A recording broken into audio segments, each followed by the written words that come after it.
The Law and You, a look at laws in St. Vincent and the Grenadines which affect our daily lives. The Law and You, presented by lawyer panel P.R Campbell QC and brought to you on SVG-TV as a public service. Ladies and gentlemen, brothers and sisters, boys and girls, greetings. Welcome to another presentation in this public service nation-building series, The Law and You. This is program number 903, and it is coming to you on Monday, the 18th of June, 2018. On this program, I will speak to you on the topic Private Agreements for the Sale of Real Property. But before getting into the topic, a few preliminary comments. Firstly, and as usual, my condolences go out to all families which have suffered recent bereavements, and in particular, the Rose family. I was shocked when I heard of the murder of Tony Rose, the daughter of Granny Rose, who was recently buried, and the sister of Conley Rose, Renwick Rose, Dexter Rose, and others. Now, not only was I shocked because I knew Tony quite well. In fact, she is the cousin of my wife, Juliet. But she was extremely well known to me before she migrated. And the circumstances of that murder was simply awful.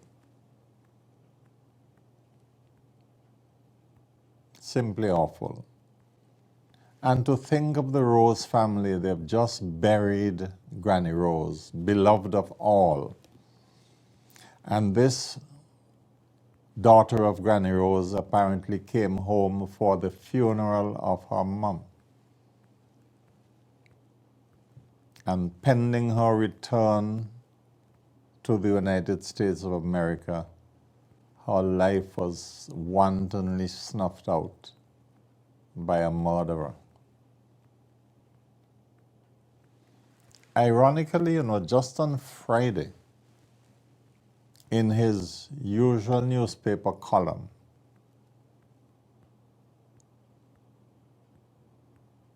Renwick spoke about the changing mores in society, changing values. A theme which Dr. Adrian Fraser in his column also wrote about. And I want to join the brigade of those raising the alarm that this society is in danger of going downhill in so many areas of social life. My deepest condolences to all the members of the Rose family and all the friends of Tony Rose.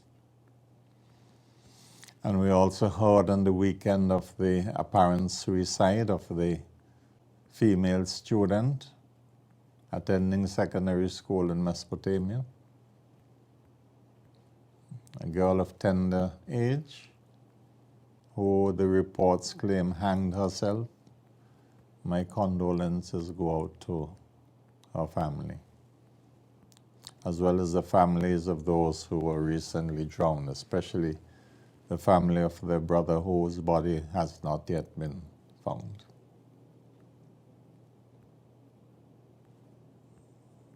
We have to keep praying for this country.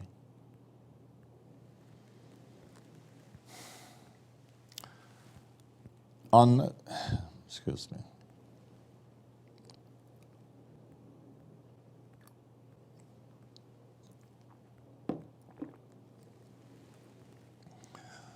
the same note of death, let me remind all spiritual Baptists and other persons who are beloved of Patriarch Edmund John that the funeral of the late Patriarch is to be held this coming Sunday, the 24th of June, at St. Elizabeth Cathedral, Belmont. The body will be lying in the church from 9 in the morning for viewing. But if during the week persons would like to do some viewing at the funeral home, they can always go to the Everready Funeral Home at French's, popularly known as Mills, and they would be able to view the body there during this week. But the official viewing on Sunday morning begins at 9 o'clock, and the funeral service will start sharp, promptly at 12 noon. It will be a long service, and we are fortunate that it would be hopefully carried live on television and certainly carried live on nice radio. We're hoping to be able to conclude the television arrangements in the course of the week, but the only problem is a technical one. If that is overcome, then the funeral will be seen on television. Of course, because of the way where the church is situated at Belmont, traffic is going to be a problem.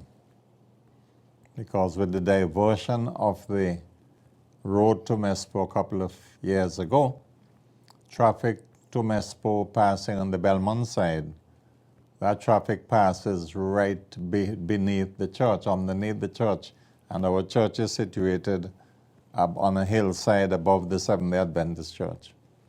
Traffic police have been asked to be there, and they will be doing their best, and I want to ask all motorists who would be either coming to the funeral or passing through that part of the road on Sunday to bear with everybody because things would be slow.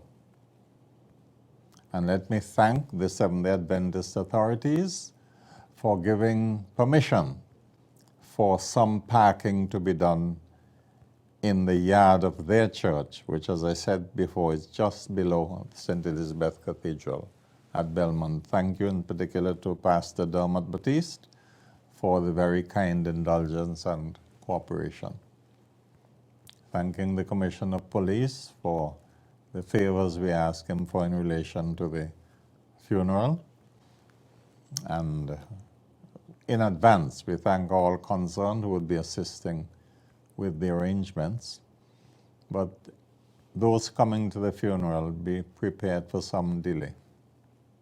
So try and get there early.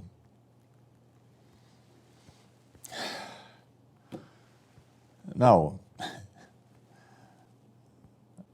I had neglected last program to send Happy Father's Day greeting to all fathers in advance. So, belatedly, I hope all of us fathers in the state had an enjoyable Father's Day. And for those few fathers who might be in a state of mourning, we join with you in solidarity. Just remains to me finally to congratulate all of the children who have passed their CPEA exams, especially those who have distinguished themselves. My congratulations to all of you. All right, let's get into the topic now. Private agreements for the sale of real property. Real property, let me begin by explaining what is meant by real property. Although, for those of you who have been following the law and you these last 20 years or even just a few years, you would know by now that real property refers to land and house and land.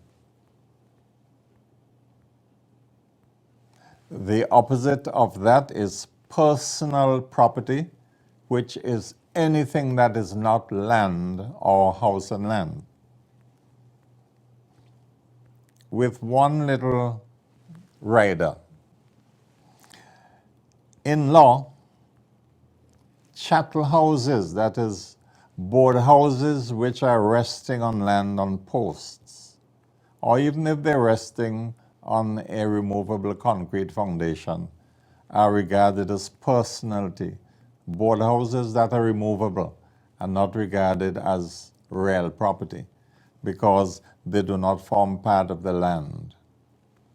But wall houses, trees and crops growing on land are part of real property, real estate. This is why you hear about real estate dealers. Those are people who deal in the sale of property, land and house and land. So throughout the program, I would interchangeably use the terms property or land or real property, all mean the same thing. And the categorization I have mentioned is to be distinguished from the sale of personal property. So if you are selling a vehicle to somebody, what I'm saying on this program does not apply to you. If you are selling any livestock, if you are selling agricultural produce, or any produce of that, for that matter, if you're selling a gold chain, these things don't apply. These only, what I'm saying to you on this program would only apply to land and house and land. All right? So, in the topic, you will see the term private. And that is what I want to emphasize on this program. Where arrangements are made with the help of a lawyer, then I'm not calling, those are not what I mean by private arrangements. I mean by private arrangements and agreements, I mean those which are taking place between individuals without legal assistance as a form of self-help. Now, there is absolutely nothing wrong with two persons who are not lawyers entering into an agreement to buy or sell property. Nothing, the law doesn't say they can't do it.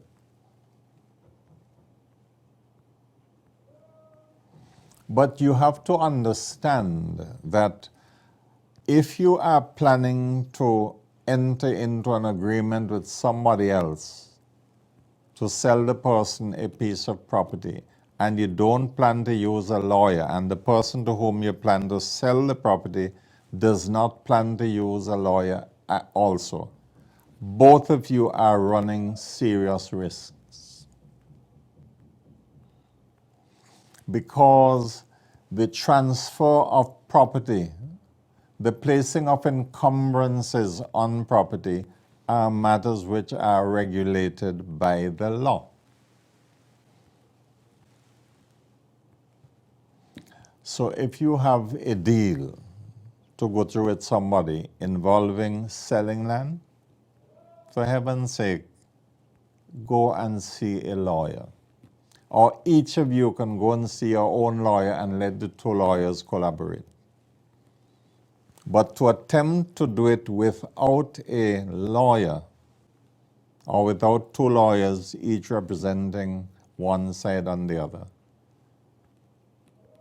is potentially troublesome because it could end up costing you much more than you think you will save. I know some people say, well, they have money to waste on lawyers. Okay. Or let us try and save legal fees by doing it ourselves. Nothing wrong with that if you know what you are doing. In the first place, you see, when you see a piece of land somewhere and you are entering into negotiations to purchase the land from the alleged owner,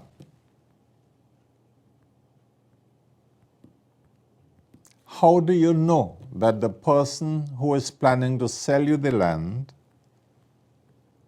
has the authority to sell you the land?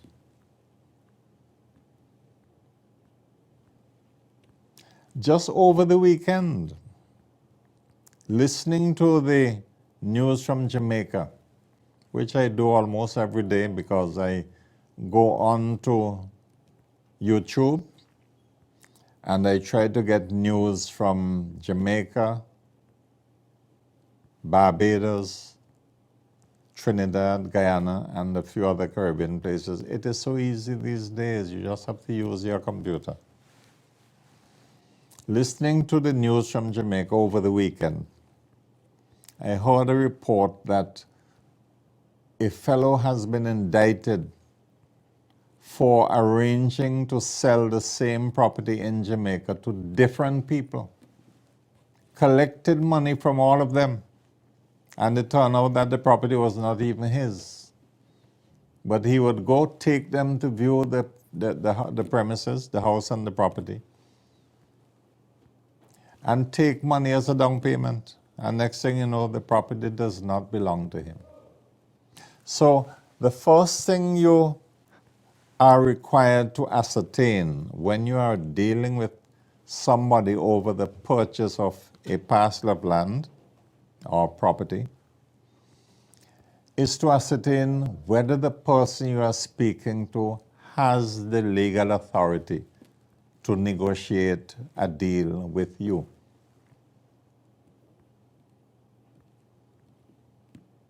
Now, the property hasn't got to be his or hers, but if they are dealing with you, you need to know they have legal authority from the real owner of the property. Property could belong to somebody who is abroad and who has authorized somebody to sell the property for them. Nothing wrong with that. But you have to, first of all, make sure the person has the general authority. So if you are discussing a property with somebody and you want to buy it and they say they want to sell it, and you're doing it privately, you need to find out if the person has the authority to deal with you. And suppose they tell you, oh yes, it belongs to my cousin, and he called me the other day and told me to sell it for him. Well, you can't have deals with real property with word-of-mouth arrangement. The law does not recognize merely oral transaction, that is word-of-mouth transactions, dealing with real property. Therefore, you have to make sure the person has proper authority. But suppose a person says, the land is mine and I want to sell it. How do you know that it is not family land? How do you know the person doesn't jointly own the land? How do you know that the person even has an interest in the land which he is capable of selling?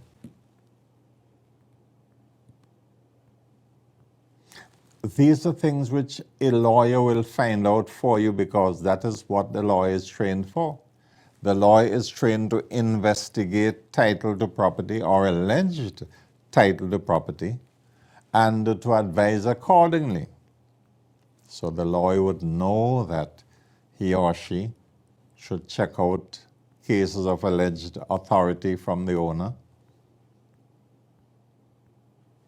or if the person claims ownership of the property or the land that he wants to sell, the law would know how to go about checking that at the records at the courthouse. Excuse me.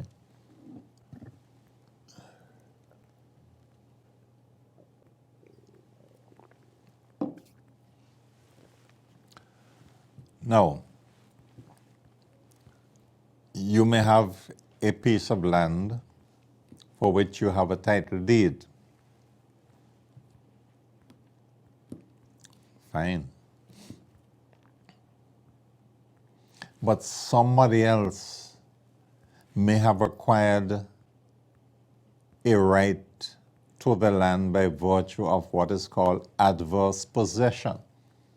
That is, somebody may have actually occupied that property as owner for more than 12 years, even though you have your title deed in a trunk at home.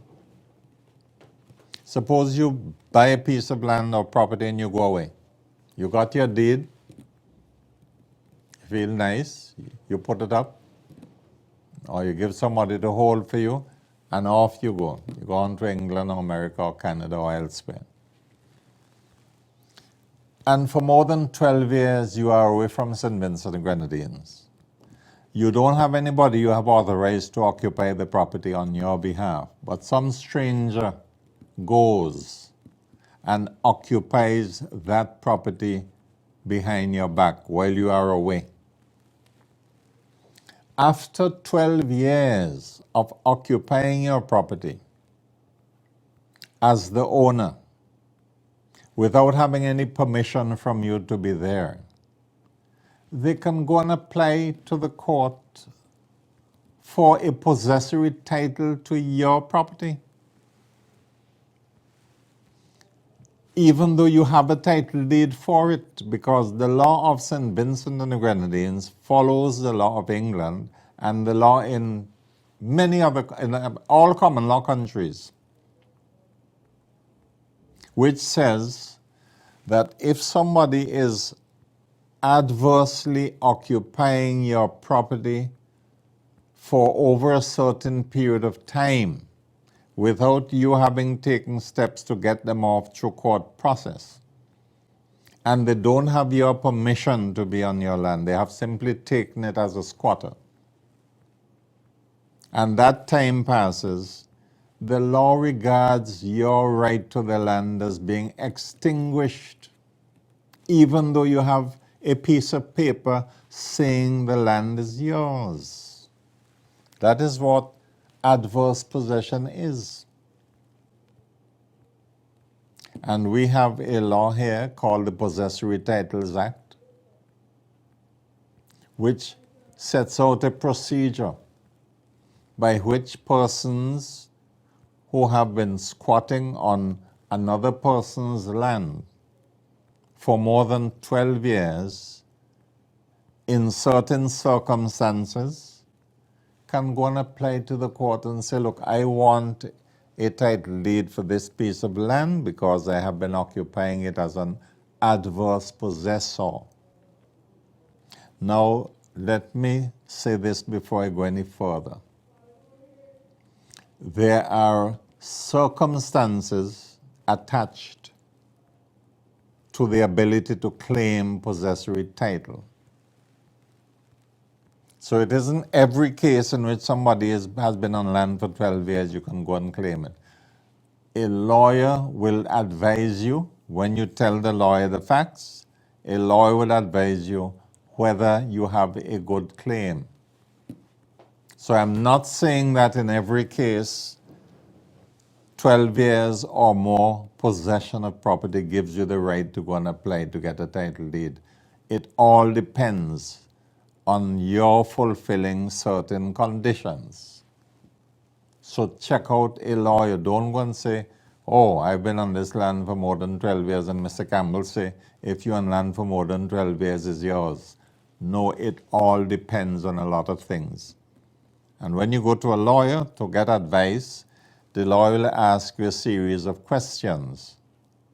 If you answer them truthfully, and not everybody answers lawyer questions truthfully, but if you answer them truthfully, the lawyer will then be able to advise you, yes, you have a good case, let me draft a claim for you. Let us fill out the form and put the advertisement in the newspaper and so on. Or the lawyer will say, well, look, sorry, in those circumstances, you can't claim because, for example, it is family property and other members of the family have the same interests as you, and adverse possession does not apply to certain cases of family property. All right? So tell the lawyer the truth. And remember, I had 2 programs in the past called Tell Your Lawyer the Truth. That is exactly how the programs were titled. Because I've been at the bar now for 38 years. And in that time, I have had more than a fair share of people coming to me with a lot of lies. And you will act on their behalf. And if, for example, the matter goes to court, it's then in court when the case is heard, you realize your client has been lying to you from top to bottom, from morning to evening. Most clients tell the truth, but some clients, Lord help them. Easy. So to get back to the question of making a private arrangement, agreement. If you are going to have money pass as a down payment on the purchase of real property, under no circumstances should you have that money pass without getting legal advice. Otherwise, the person who is paying the money is running a big risk. And I've known cases where people let go thousands of dollars in somebody's hand as a down payment on property, and it turns out that the person can't sign a deed for them because the land doesn't really belong to the person alone.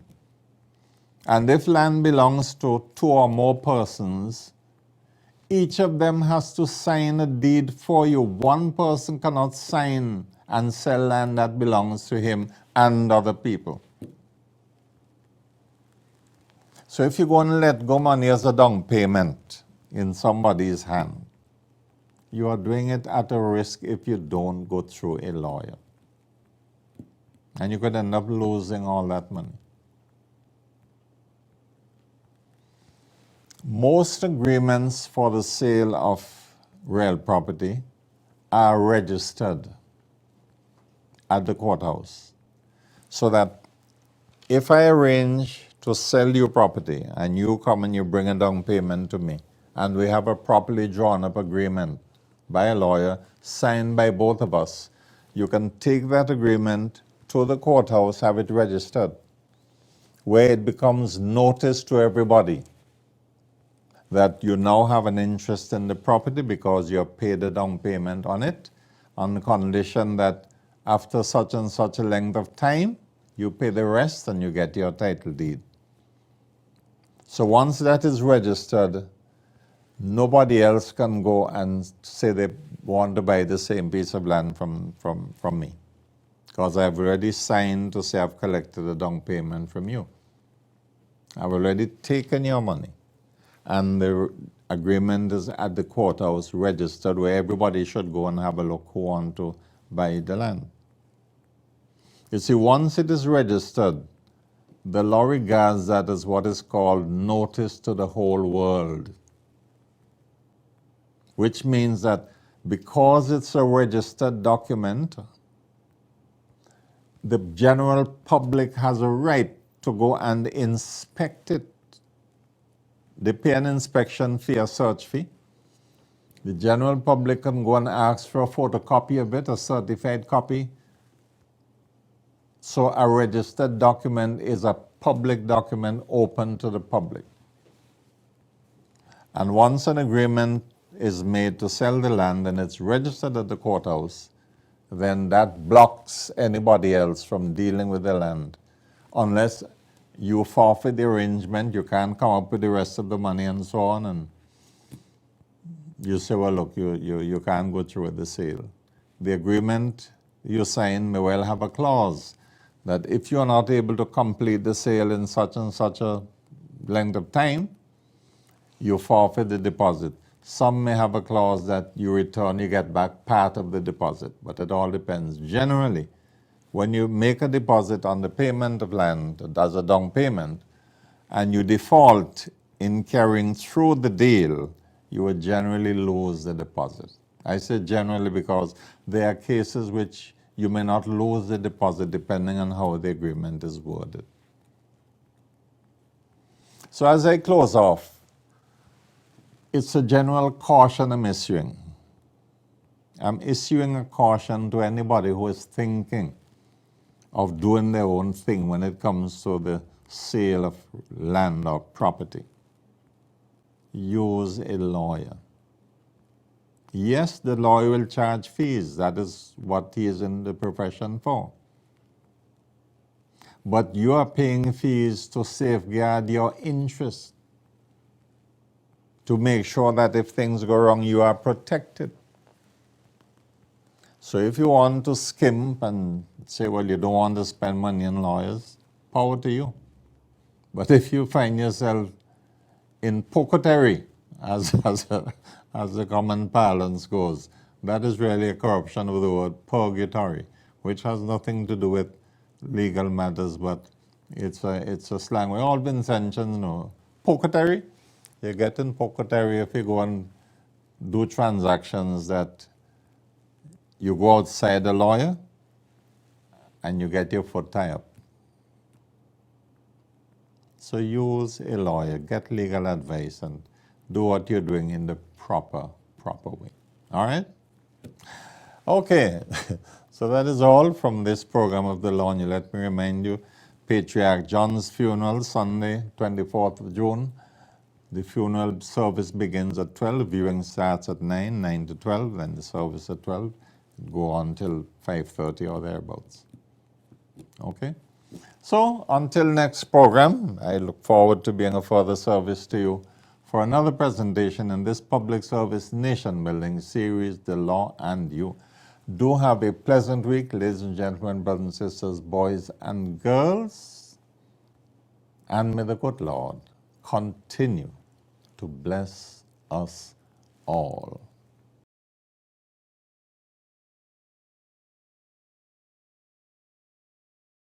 The Law and You, a look at laws in St. Vincent and the Grenadines which affect our daily lives. The Law and You, presented by lawyer panel P.R Campbell QC and brought to you on SVG-TV as a public service.